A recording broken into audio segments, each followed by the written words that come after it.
This episode is sponsored by the Using the Power of Your Voice e-guide, your guide to launching your podcast in 30 days. Slayers, are you feeling a call from God to start a podcast but uncertain about where to begin or what you'll need? Creating a podcast can be a fulfilling and enjoyable experience. Whether you're interested in sharing your expertise on a specific subject, conducting engaging interviews, or educating and entertaining your listeners, podcasting can help you establish strong connections and foster a sense of community. Using the Power of Your Voice is a guide to start your podcast in just 30 days, and it's perfect for anyone who is clear that God told them to start a podcast. Whether you're nervous about recording or unsure where to start, this guide will provide you with valuable insights and actionable steps to help you record and launch in 30 days. In this guide, you'll learn to identify your why, find your topic, learn where to host your podcast, and what equipment you need to start. If you are ready to be obedient to your calling and start your own podcast in just 30 days, download your copy of Using the Power of Your Voice today by going to www.slangselfdoubt.com/podcast. That's www.slangselfdoubt.com/podcast. Thank you for your support, and I can't wait for you to start using the power of your voice. You're listening to the Slaying Self-Doubt podcast with Coach Felicia, where we empower Black women to overcome their doubts, fears, and insecurities in order to give birth to their God-given purpose. Join me and sometimes some of my friends on our journey as we remind you that you are not alone. I'm Felicia Wallace, and together we will find our fears and slay them.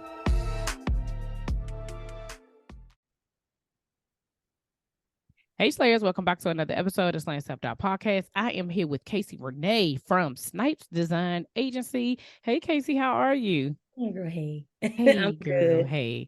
So y'all always know that there's always some type of story. Generally, I be stalking people on social media. That'd be how I know people. If I don't know them. But most of the time it's just via social media, right? And so I actually started following you when you were doing the Babies and Bellinis podcast.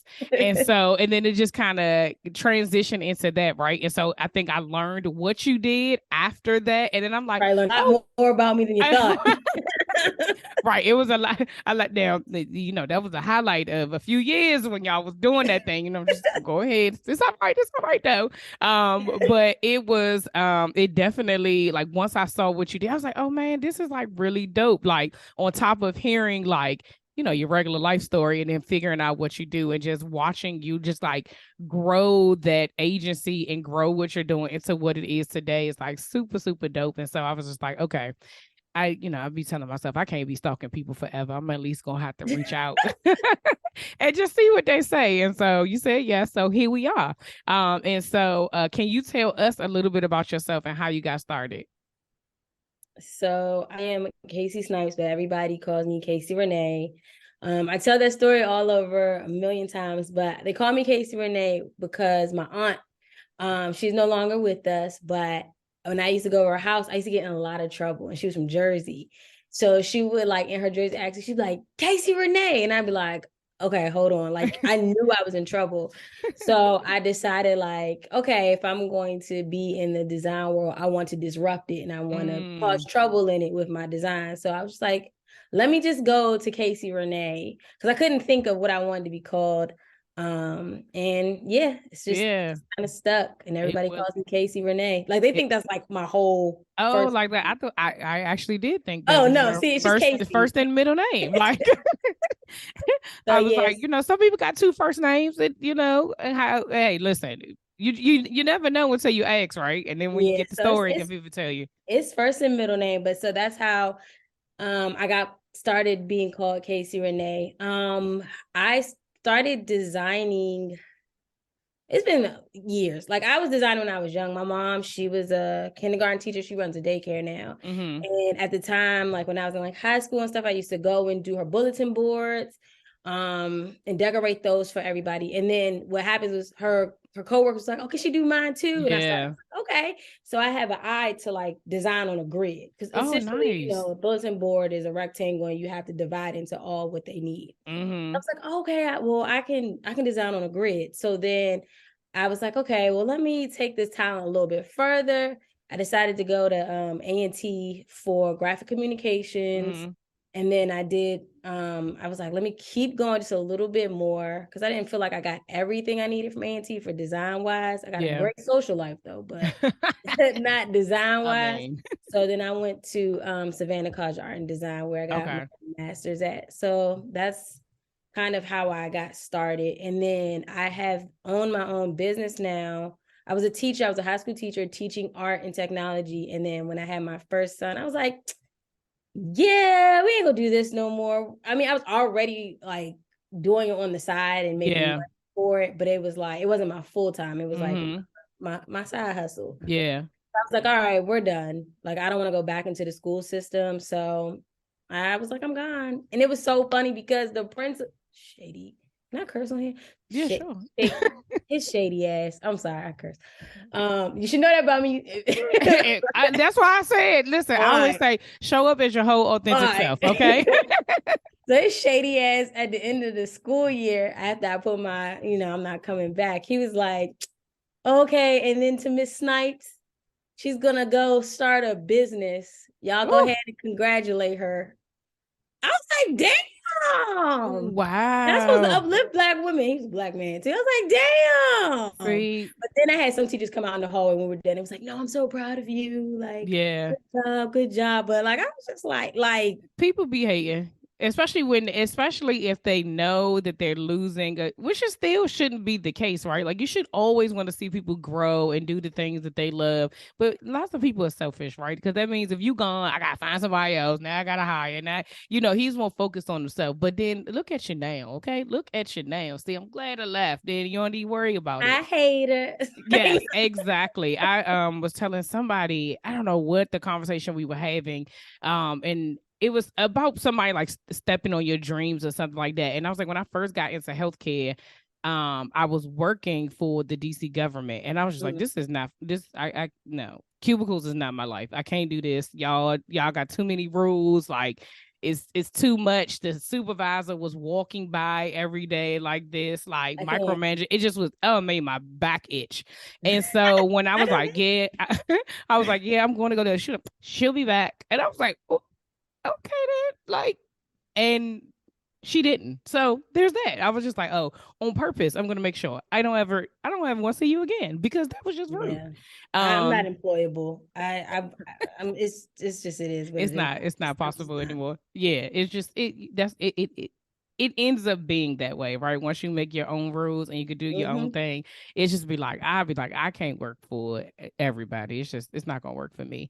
Okay, so as most people when they're on here and they talk about what they're doing and how they kind of got started, it's always like by happenstance. But you already had a gift that you actually you knew, and then you poured into it, fostered it to make sure that you were able to remain creative, right? Because a lot of times people don't see that there's a future in depending on what they're doing. They're like, I'm gonna take the easy route, right? Like, and I'm gonna just go ahead and do the safe thing, right? Because whatever that other thing is usually requires more of you, more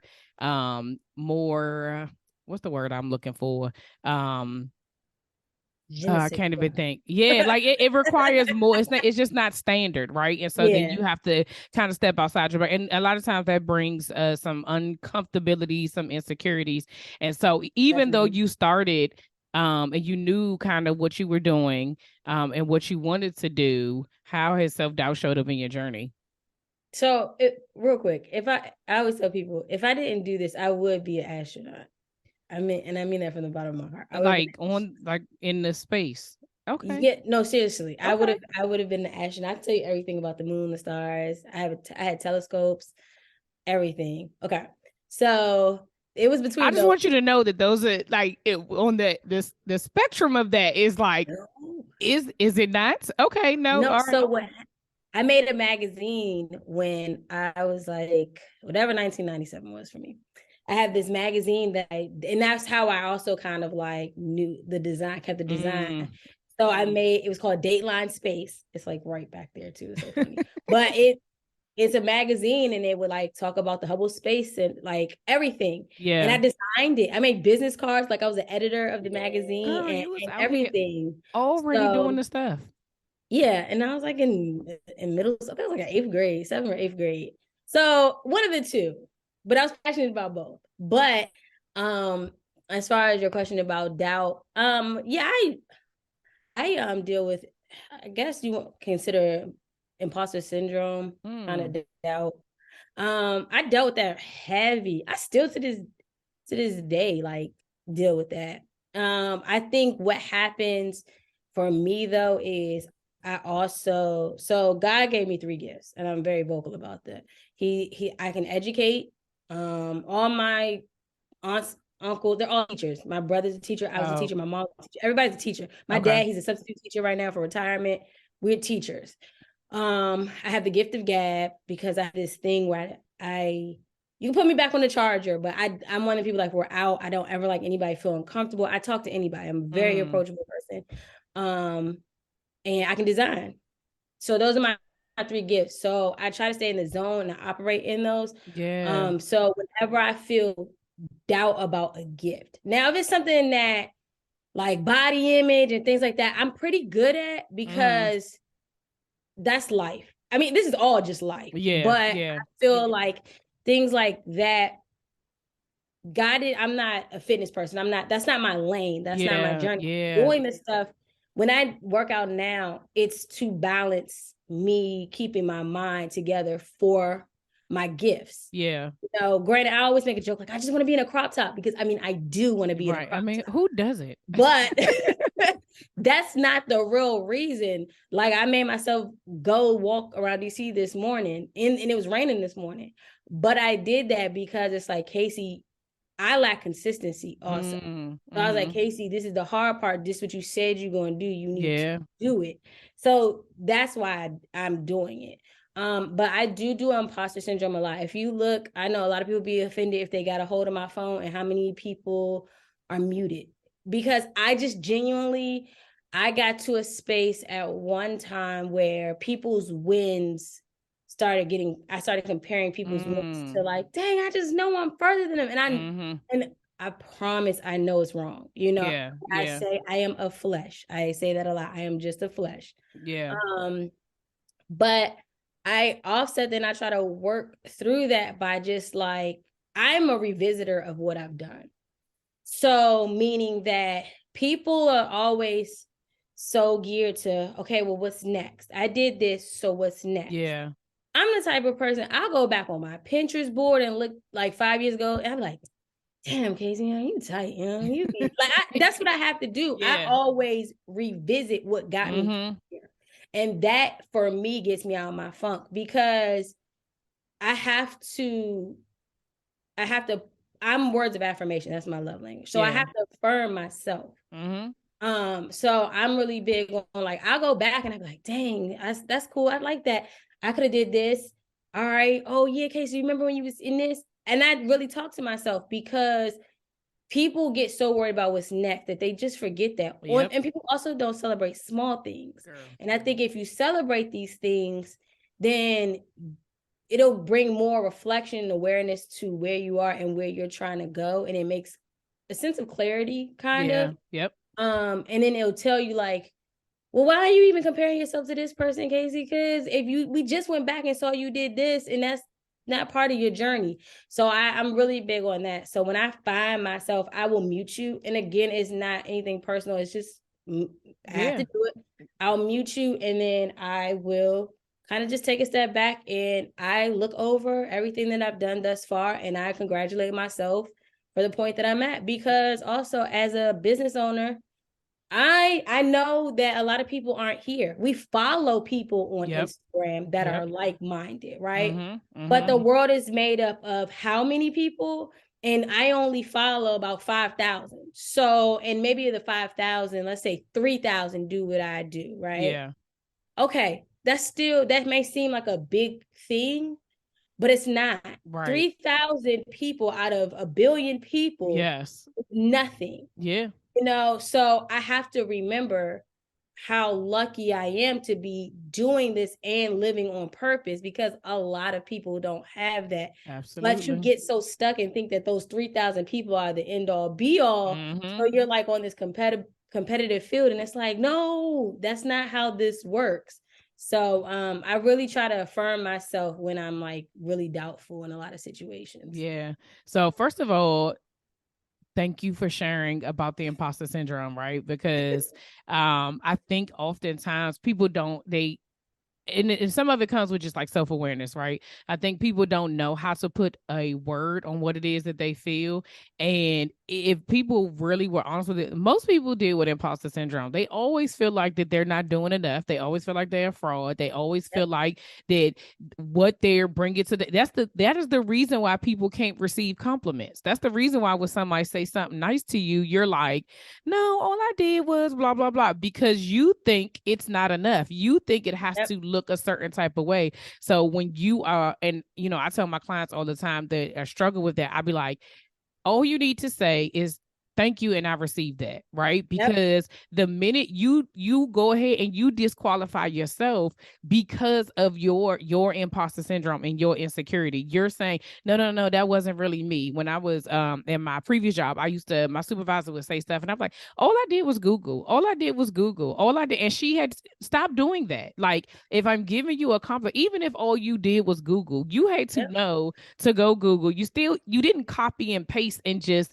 rewrite the whole thing. Like, you wasn't plagiarizing. You still had to do whatever. And either way, whatever you wrote made an impact and it came from you. Doesn't matter how I went about it. You know how many people out here Googling? YouTube University. That's GPTing it up. Listen. And even with that, I be like, y'all don't even realize the amount of plagiarism that's happening out here with these AIs. Like, we all saying the same thing? Can't be. Not at all. I'm happy to say it. I write in pictures, so I ain't got to worry about this stuff too much. Yeah, no, I challenge myself 3 things, because so the first thing is the received, because I'm the type of person, like, this is men, period. Like, business and relationships, whatever. If you complimented me, and it's crazy because I'm words of affirmation, so it's like I want you to, but I don't want you to feel like it's still weird. It's so many variables, okay?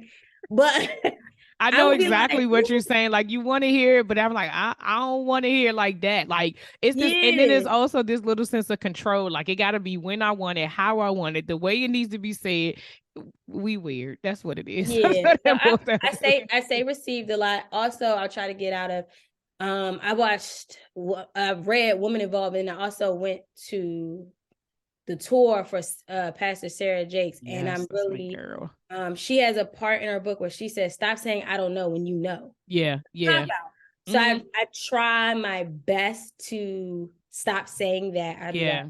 I do know. I just have a problem articulated. Like, just give me a minute. Yeah.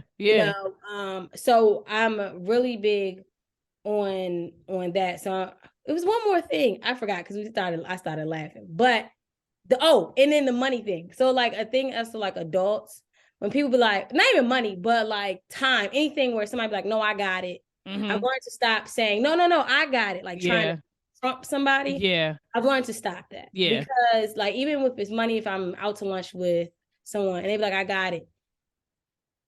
Okay. Yeah, you got it. Like, because that's really hard for me too. Yeah. I've also learned that a lot of women who are in business positions like this, we are very alpha female for the most part, and we don't do well with that. Now, that's a whole nother topic. But even in business, in boardrooms, like, we really have that. We're conditioned where it's like, no, I'll get it, because it's like flexing a muscle. And I'm learning to stop that as well, because I don't always want to have it. You know, I don't. Come on. That speaks on so many levels. On top of the fact that we block other people's blessings when they are supposed to do something, right? That could be a prompting that they supposed to do, but we want to step in it, and it's still that control thing, right? When really it's the illusion of control.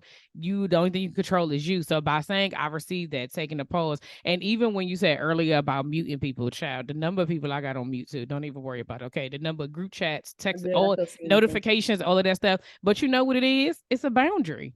right? Yeah. Because I was just telling somebody else yesterday, like the lack of emotional intelligence from people to know that everybody does not have the capacity to receive your heaviness is it's getting better, but people don't ask. They just dump on you and they'll be like, Mm-hmm. oh, I feel so much better.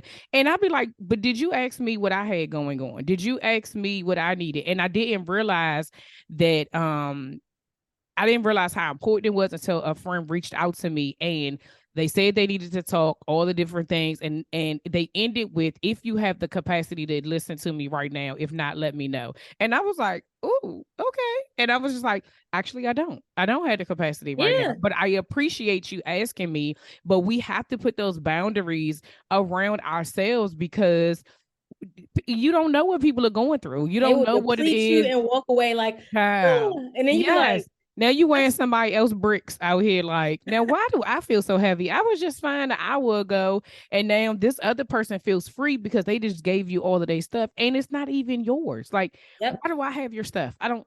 This is not mine. Listen, I don't carry my kids' book bags. I ain't carrying yours neither. Okay, Yeah. it's this. It's not happening. And then one of the other things that you said about operating in your gifts, right? And knowing what they are. I think a lot of people, I think people know. I'm gonna say that I really do. I do think people know what their gifts are to a certain extent. I think people are just afraid of operating in it because it's a level of expectation, like an Yep. internal expectation for them to perform if they know, if they say they know, right? And that goes back to saying I don't know, right? Because if you do know, then you have some internal expectation of like, okay, well, if I know, then I have to perform.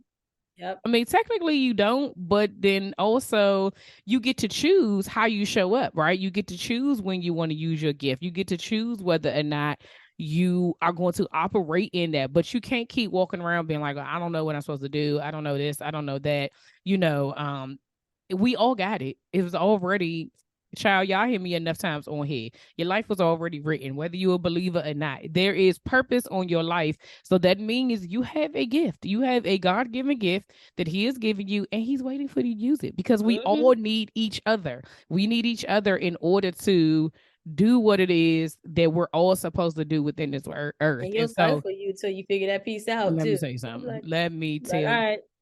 And but then also though, I also believe that even in that, the comparison part where we are looking at people and we're watching, people do certain things, I think sometimes it is a indicator of the fact that God will give somebody else something so close to what you're supposed to be doing that when Mm-hmm. you see them in action and you're looking and you're like, there's been so many times I've seen stuff that I've Fire been like, emojis. okay, so basically this is very close to slaying self-doubt. And if it get any closer, it's mine. And I don't want nobody else to have it. So I need to move. I Yeah. need to go. And so I think comparison's fine. You just can't stay there. You can't stay in there where you just like all day swiping. I got the same thing. I have even on all of my devices had the same thing.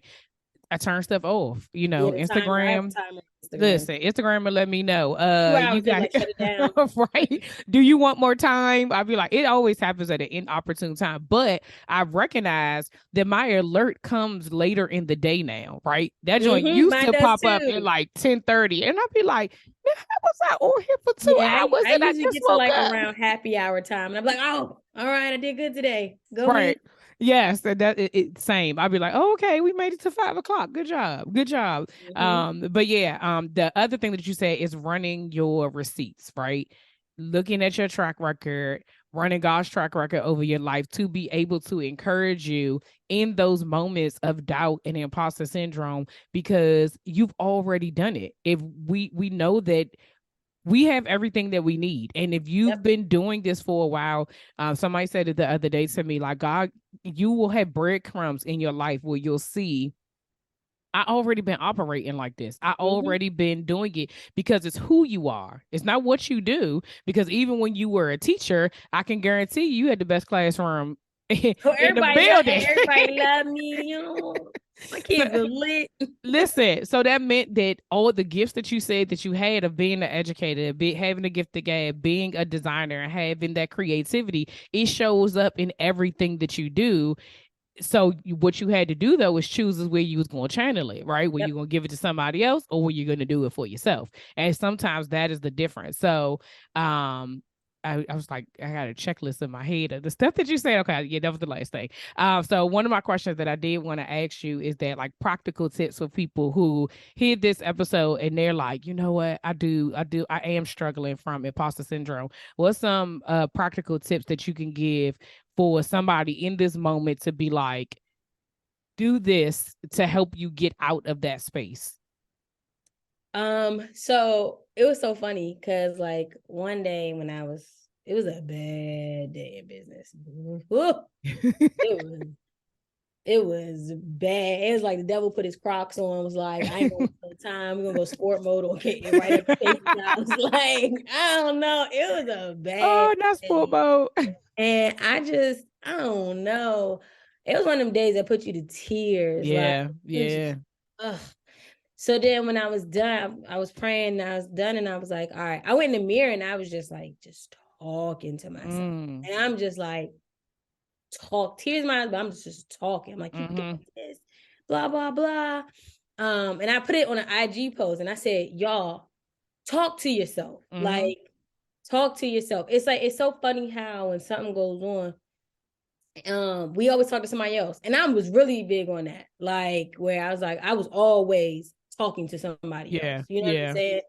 And it got to a point where it's like nobody knows your heart's desires besides you and God. Like no one knows. Yeah. So kind of talk to yourself. And it's so funny because my friend was like, oh, you mean like Issa Rae in the bathroom? And I was like, well, shit, yeah, same thing. She definitely listen.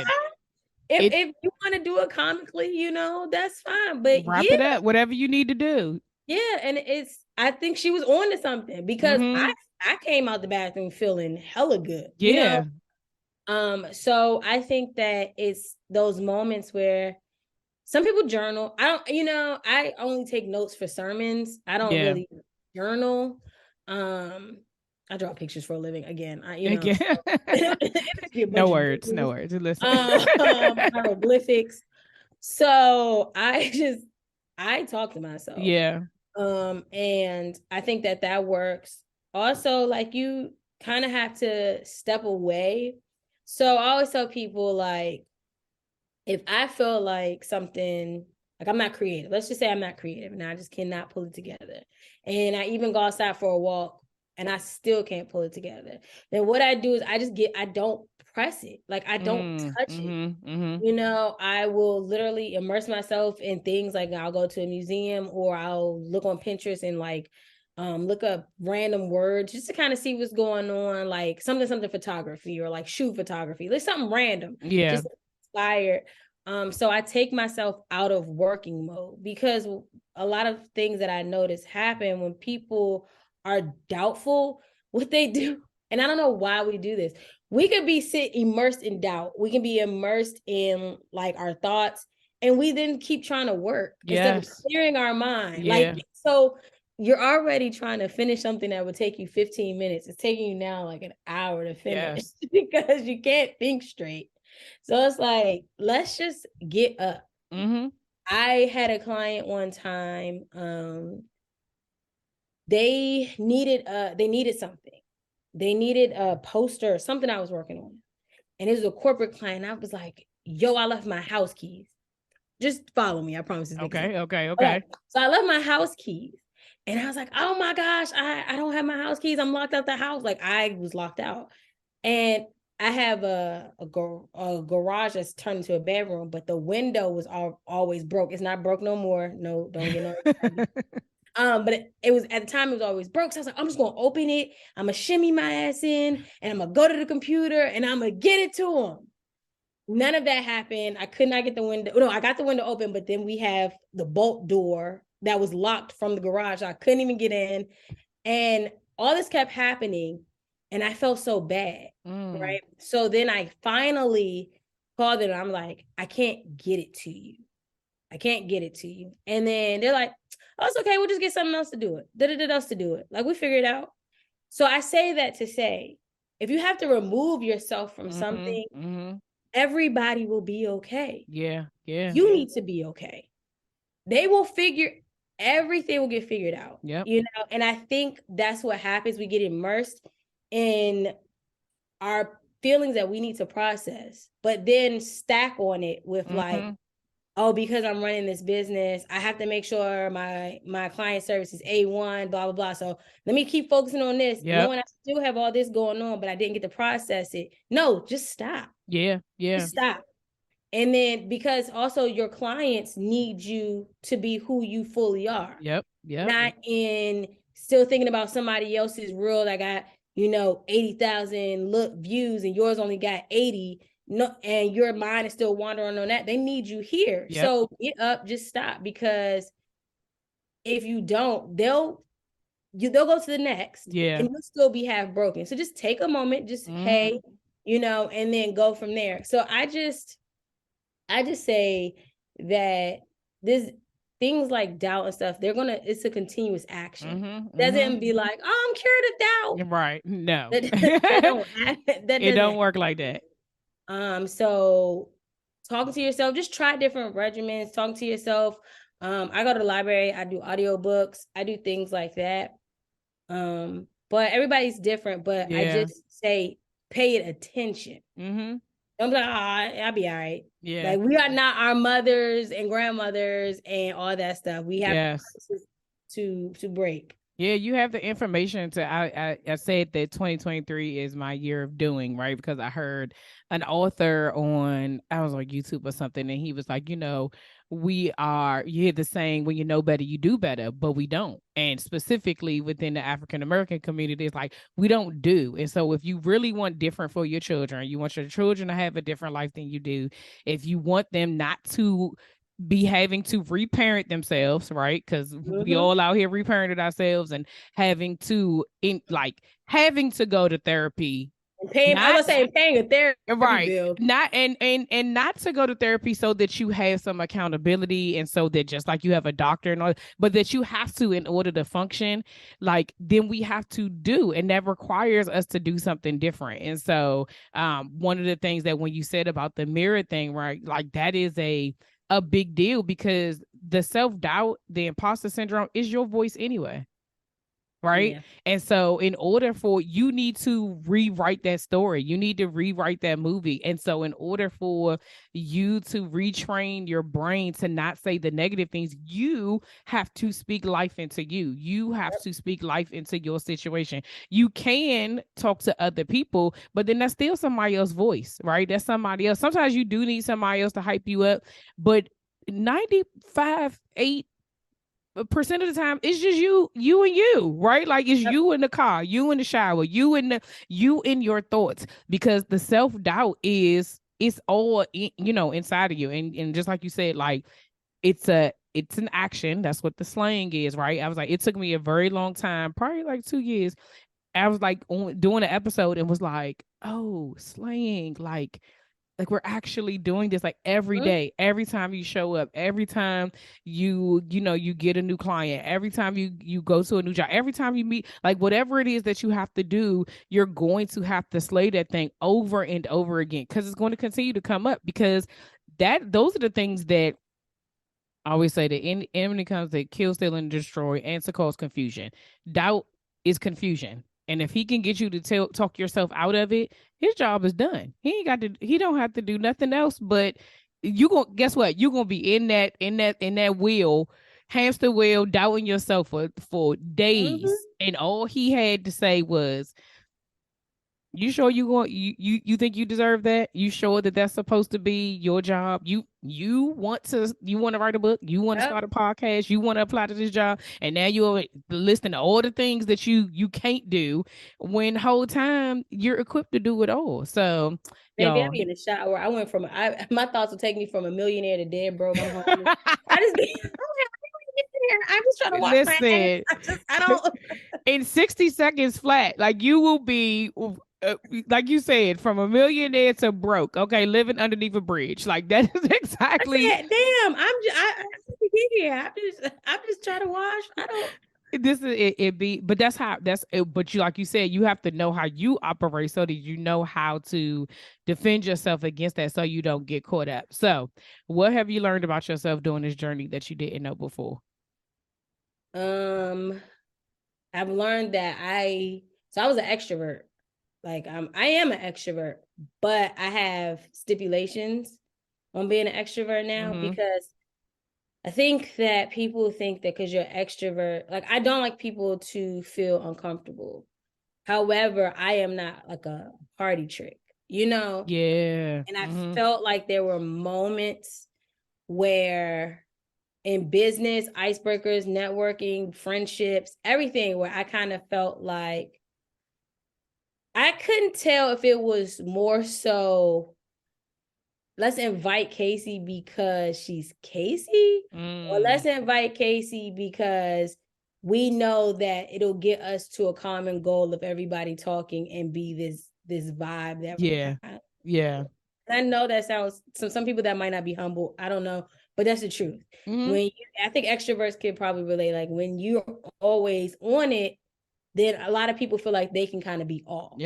Yep. So I learned that me being an extrovert, it's like a superhero. I'm only saving people who are valuable of my time. Yeah. And events and things that I'm passionate about that I can take something from.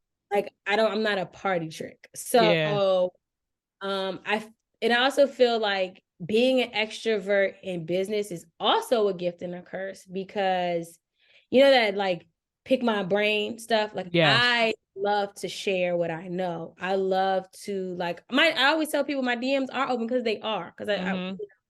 However, there gets those points where it's like, I don't want you to be like, damn, I just know I can go to Casey. I still got kids. I still got a roof. There has to be ways. So I'm trying to figure that out from that standpoint. I've learned from a communication, like personality standpoint, what to do with me being an extrovert.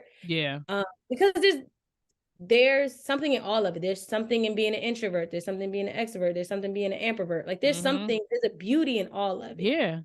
But I'm just trying to find my way of balancing that piece. And I think that will actually, because what a lot of people don't do, and this is why it's good to talk to yourself, is some people could listen and be like, what the hell does her being an extrovert have to do with doubt? But sometimes people are just loud because they're overcompensating. So there's things that I have, when I assess my personality and being an extrovert, it has gotten me very far, but has also made me look like sometimes people talk a lot and they're not saying shit. So I'm also like, if you could see back there, I have 1 million books. I love books because when I open my mouth, you're going to hear something from me because now that's also my responsibility. Because if I'm going to have a gift of gab, what is that going to look like? Right. You can just be talking and, like you said, talking and saying nothing versus but talking and educating are two different things, right? Talking and giving wisdom or giving advice or just sharing life experiences or testimonies or whatever have you. Sometimes it has to have a purpose behind it.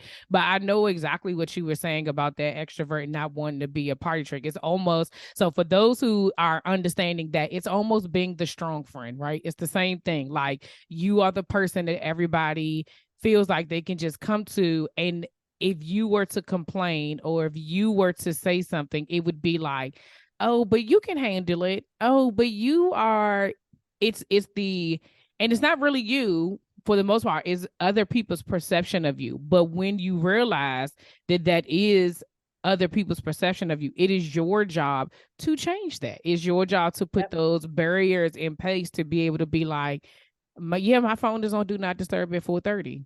because I don't want to talk Yeah. to nobody else after this. I've already given 100% of myself, right? Like when I do these podcasts and this month has been crazy, but podcasts and lives, I show up Boss lady girl. 100. Listen, 100%, right?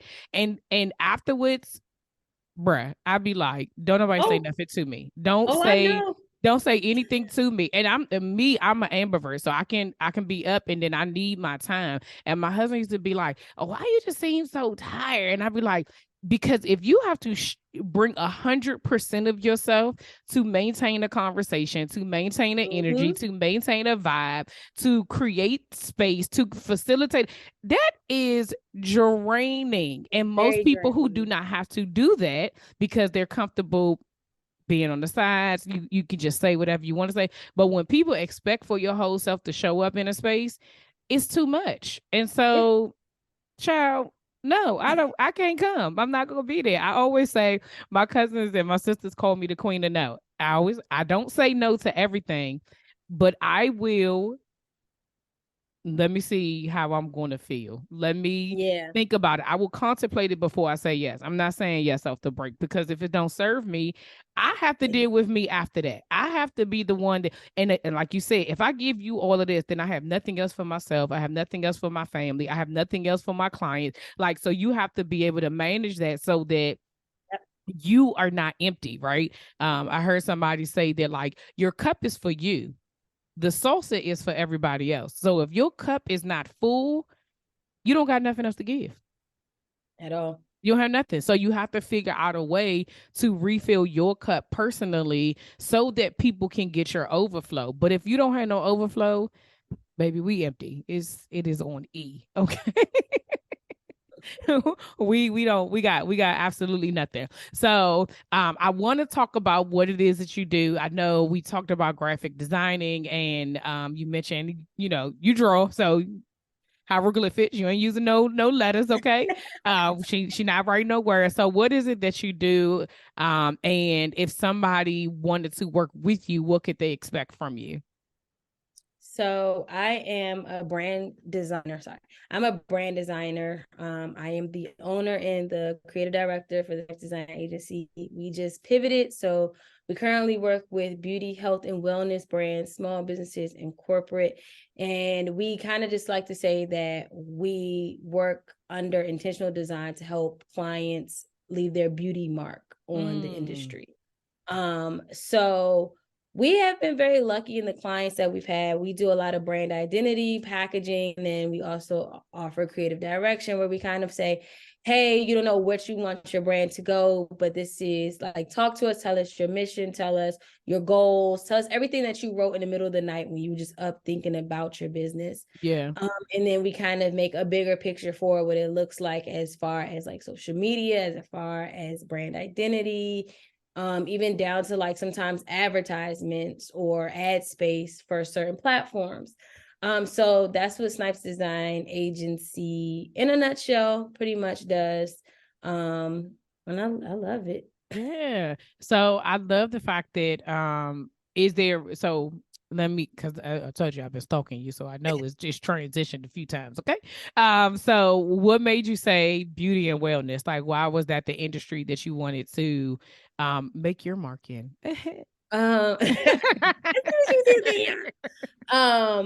So I ended up first, I didn't want to niche down at first because I was scared I was gonna get bored. But what ended up happening was a lot of my clients started being the beauty and wellness. And then I think what ended up really happening was, why don't you start getting in your 30s and your mid 30s, and then you're like running close to 40. The things you care about kind of shift. And we're also the buying power, right? So right now I'm the buying power for my parents and I am the buying power for my kids. Yeah. Yep. So Yep. I hold a lot of weight. So as a consumer, I am I am the audience for a lot of things. Yeah. And I realized that, in my journey of health and my journey of like self-care and things like that, you have to be cognizant of what you're putting in your body, what you're looking at, things like that. So some things in the beauty industry and health industry can feel really mundane. Where it's like real clinical, it's just really dry. Like one of my clients is a healthcare, they're one of my corporate clients, and everything is just like, it's so clinical and boring.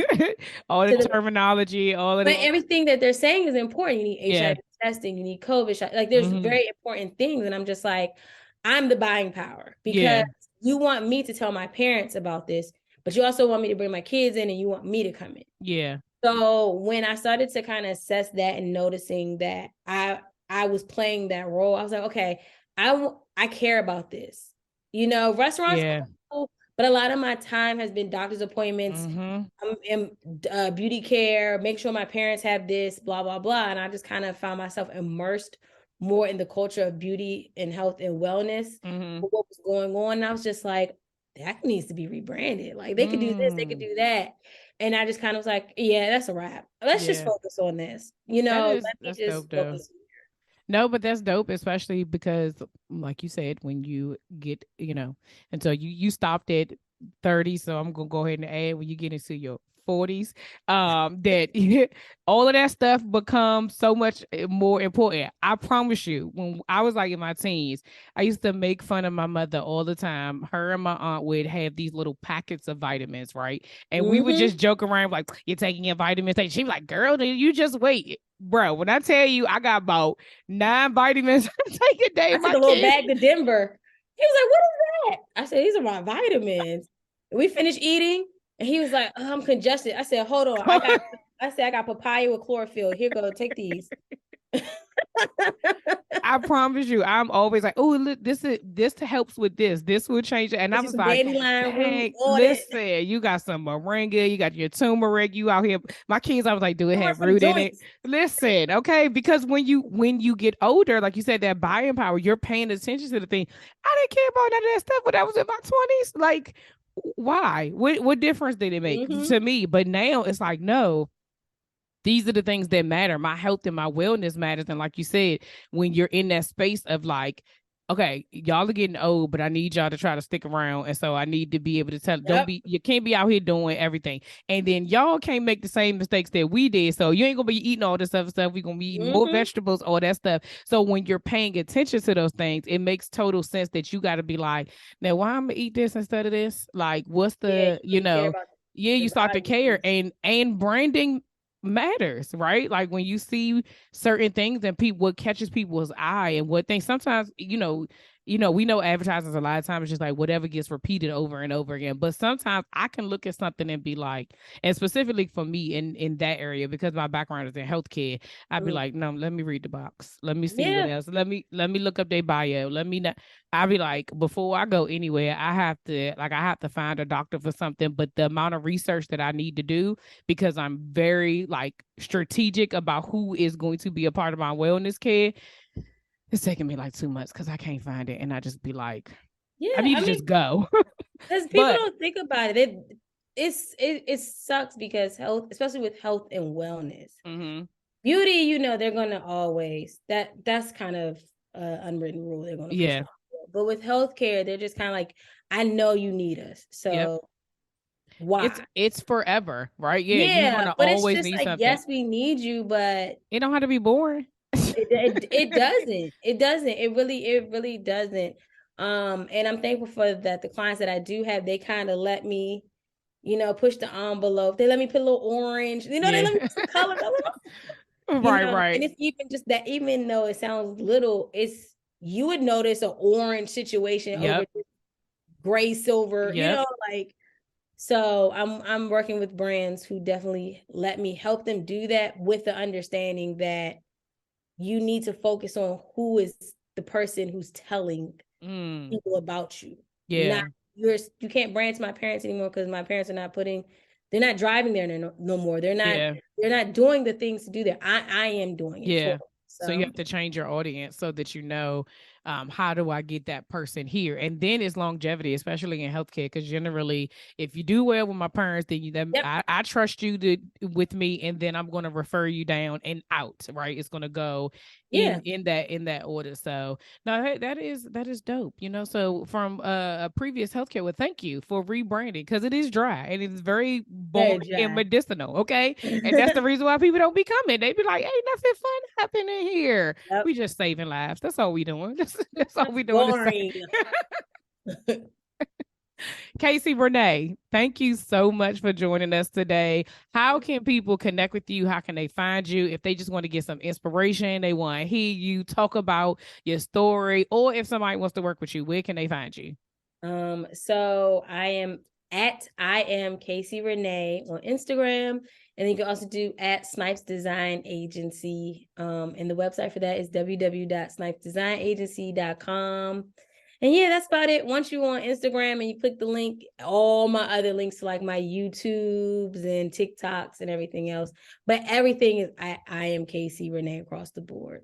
Yay. Well, thank you so much for joining us today. Thank you for sharing your story. Thank you for being honest and open and authentic. That's why listen, I always say I am grateful for what I get to do, because the fact that I recognize that my gift is creating a safe space for people to be able to share. And so even though it always amazes me that people come and tell me their business, I'm always just like, thank you so much, because it's inspiration for all of us, the people that need to hear it.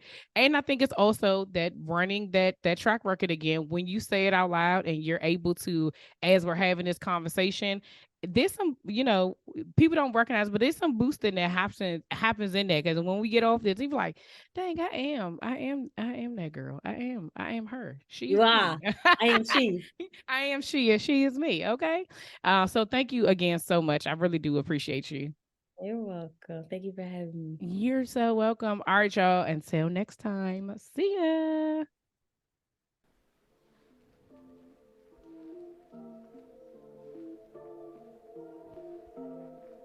All right, y'all, that's all for this week. Thanks for listening, and don't forget to share, subscribe, rate, and review. Remember to head over to Facebook and Instagram and follow me at Slaying Self-Doubt. Oh, wait, don't forget, go to my YouTube channel and watch this episode, and remember to press the subscribe button. Until next week, see ya.